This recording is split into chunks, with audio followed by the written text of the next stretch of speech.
Ganito pala yung pag-grafting sa papaya guys. So, panoorin nyo. Yung pag-grafting, yung pagpaparami, kahit isang pulo lang siya, pwede mo siyang maparami. Ganyan lang ang gagawin nyo. Yan, ihiwaan nyo doon sa parteng gusto nyong kung saan magkaugat. Tapos lalagyan nyo siya ng pansalo na may lupa para doon mismo tutubo yung ugat. So, ayan o. Das diligan nyo yan guys. So, ito na siya. Meron na yung ugat. Pwede nyo na siyang ilipat sa ibang taniman. So, yung pag-grafting talaga, ito yung paraan na kahit isa lang yung puno, pwede mo siyang maparami. Nang hindi siya tumataas pero dumadami yung bunga. Ang galing ng ganitong mga paraan ng pagpaparami ng puno. So, hindi lang siya sa papaya pwedeng gawin, maraming pwedeng puno na i-grafting, gaya nitong mangga. Iba-iba rin yung paraan ng pag-grafting nila. Gaya nito, hiniwaan lang sa gitna nung puno and then isasangat na nila yan. So, dalawang variety siya ng mangga.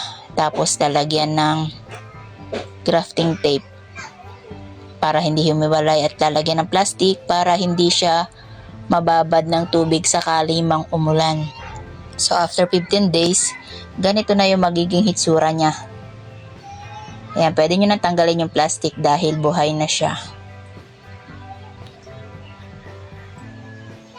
So, yung mga grafting na puno, yan yung andadami ng bunga kahit mabababa lang. Yun yung nakikita natin, Ito rin sa lemon tree, pwede rin siyang gawin. Pwede rin sa puno ng kalamansi. So, isa pa rin tong paraan ng pag-grafting, yung pagbabalat dun sa mismong katawan ng puno. Tatanggalan mo lang siya ng balat and then lalagyan ng aloe vera, antibacterial. Tapos tababalutan mo na siya ng tissue. Ayan, medyo dami-damihan yung tissue, basa-basain nyo para kumapit mismo dun sa puno.